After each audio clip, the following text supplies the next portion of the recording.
Okay, welcome to January the 26th Chronological Bible reading. We are working our way through the Bible chronologically, and today we are in Job chapter 26 as we have walked alongside of Job as he has experienced tragedy and experienced some accusations from friends basically saying that this tragedy must have been his own fault.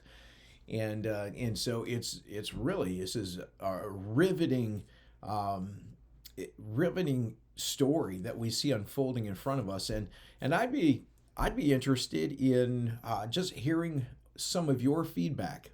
Go ahead and post online. Just what are you sensing? What are you feeling as you read through and you hear of Job's tragedy and you see the accusations that are made against him by his friends, and then you see Job's responses. And today we're actually going to see his ninth speech, and then we're going to hear his final speech.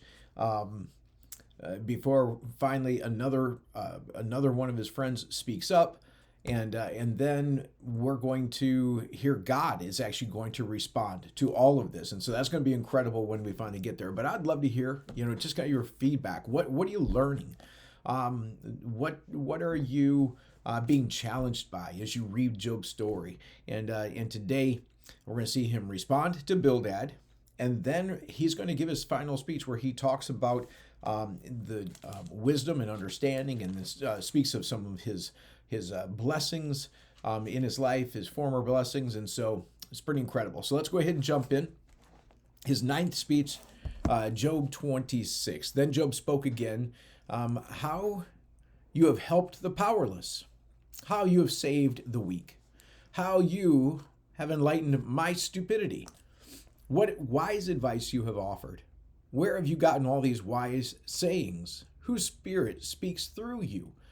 The dead tremble, those who live beneath the waters. The underworld is naked in God's presence. The place of destruction is uncovered. God stretches the northern sky over empty space and hangs the earth on nothing. He wraps the rain in his thick clouds, and the clouds don't burst with the weight. He covers the face of the moon, shrouding it with his clouds. He created the horizon when he separated the waters. He set the boundary between day and night. The foundations of heaven tremble. They shudder at his rebuke.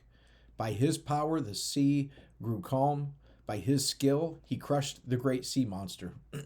His spirit made the heavens beautiful, and his power pierced the gliding serpent. These are just the beginning of all that he does, merely a whisper of his power. Who then can comprehend the thunder of his power? Job 27. Job continued speaking. I vow by the living God who has taken away my rights, by the Almighty who has embittered my soul. As long as I live, while I have breath from God, my lips will speak no evil, and my tongue will speak no lies.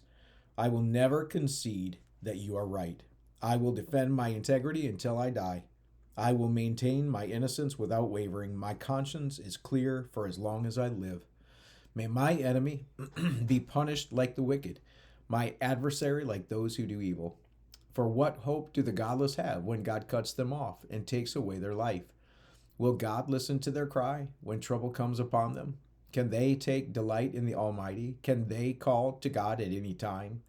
I will teach you about God's power. I will not conceal anything concerning the Almighty. But you have seen all this. Yet you say all these useless things to me. This is what the wicked will receive from God. This is their inheritance from the Almighty. They may have many children, but the children will die in war or starve to death. Those who survive will die of a plague, and not even their widows will mourn them. Evil people may have piles of money and may store away mounds of clothing, but the righteous will wear that clothing, and the innocent will divide that money.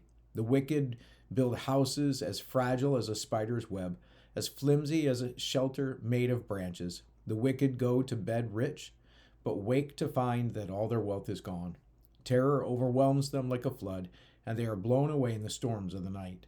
The east wind carries them away, and they're gone. It sweeps them away. It whirls down on them without mercy. They struggle to flee from its power, but everyone jeers at them and mocks them. Job 28. People know where to mine silver and how to refine gold. They know where to dig iron from the earth and how to smelt copper from rock. They know how to shine light in the darkness and explore the farthest regions of the earth as they search in the dark for ore. They sink a mine shaft into the earth far from where anyone lives. They descend on ropes, swinging back and forth. Food is grown on the earth above, but down below the earth is melted as by fire. Here the rocks contain precious lapis lazuli, and the dust contains gold. These are treasures no bird of prey can see, no falcon's eye observe. No wild animal has walked upon these treasures, no lion has ever set his paw there. People know how to tear apart flinty rocks and overturn the roots of mountains. They cut tunnels in the rocks and uncover precious stones. They dam up the trickling streams and bring to light the hidden treasures. But do people know where to find wisdom? Where can they find understanding? No one knows where to find it, for it is not found among the living. It is not here, says the ocean, nor is it here, says the sea. It cannot be bought with gold, it cannot be purchased with silver. It's worth more than all the gold of Ophir, greater than precious onyx or lapis lazuli. Wisdom is more valuable than gold and crystal. It cannot be purchased with jewels mounted in fine gold. Coral and jasper are worthless in trying to get it. The price of wisdom is far above rubies. Precious peridot from Ethiopia cannot be exchanged for it. It's worth more than the purest gold. But do people know where to find wisdom? Where can they find understanding? It is hidden from the eyes of all humanity. Even the sharp-eyed birds in the sky cannot discover it. Destruction and death say, we've heard only rumors of where wisdom can be found. God alone understands the way to wisdom. He knows where it can be found. For he looks throughout the whole earth and sees everything under the heavens. He decided how hard the winds should blow and how much rain should fall. He made the laws for the rain and laid out a path for the lightning. Then he saw wisdom and evaluated it. He set it in place and examined it thoroughly. And this is what he says to all humanity. The fear of the Lord is true wisdom. To forsake evil is real understanding.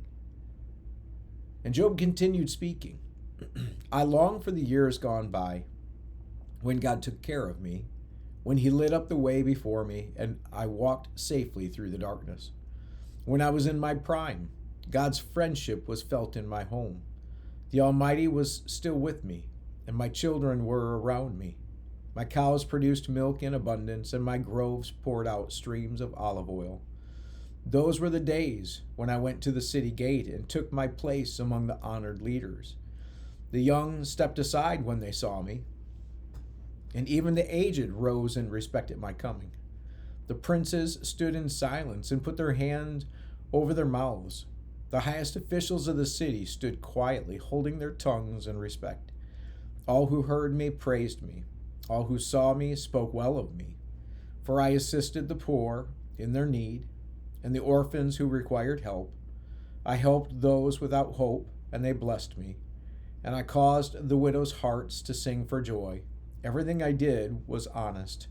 Righteousness covered me like a robe, and I wore justice like a turban.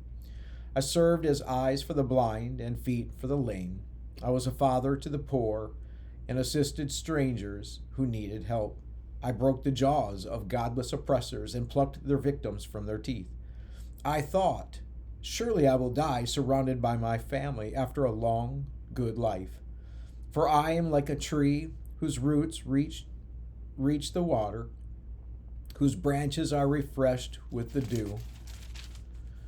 New honors are constantly bestowed on me, and my strength is continually renewed. Everyone listened to my advice. They were silent as they waited for me to speak. And after I spoke, they had nothing to add, for my counsel satisfied them. They longed for me to speak as people long for rain. They drank my words like a refreshing spring rain. When they were discouraged, I smiled at them. My look of approval was precious to them, like a chief I told them what to do. I lived like a king among his troops and comforted those who mourned. Wow, it's pretty incredible. Job's assessment of himself is, it's pretty amazing. And it's either Job is completely lacks self-awareness, and his friends who accuse him are accurate, or his friends are jealous and mean and spiteful, and Job is righteous. And Job is giving a good argument for himself and saying, man, I was a righteous person. I've always been honest. I've treated the orphan right, the widow right. These are the things that I've done. And I'm not going to begin to lie about who I am, what I've done, and God knows, God is my witness. And I stand, at his mercy. Okay, well, these are some really powerful words that we're even seeing more kind of more information that Job's giving about himself and about his behaviors and what he did, and the reason why he is standing strongly in saying he's a person of integrity. He was like, I am a person of integrity. Here's some examples of the things that I did. You're saying these things. You're saying I mistreated the orphans and the widows and those types of things. But here's the truth. I've walked alongside of them, and they know it, and I know it. And so these are really just amazing facts that that Job is giving about himself.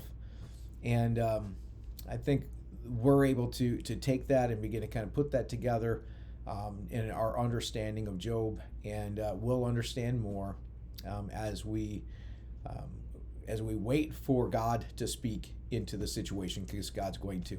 But before that happens, Job's going to speak up a little bit more about his anguish, about the things that he's gone through. He's going to claim his innocence again, and then we're going to see a guy named Elihu speak up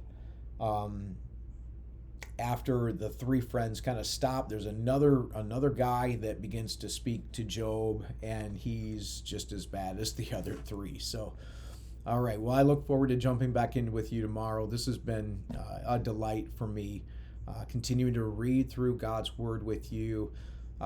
Great job in continuing to stay committed to reading God's Word, hiding God's Word in your heart, because it will change you as we continue to get, just understanding about life, about suffering, about pain, about how to treat other people. I mean, all these things we're gaining an understanding of. And so thanks for joining me, and God bless you. We'll see you tomorrow. I hope that you have a really, really great day.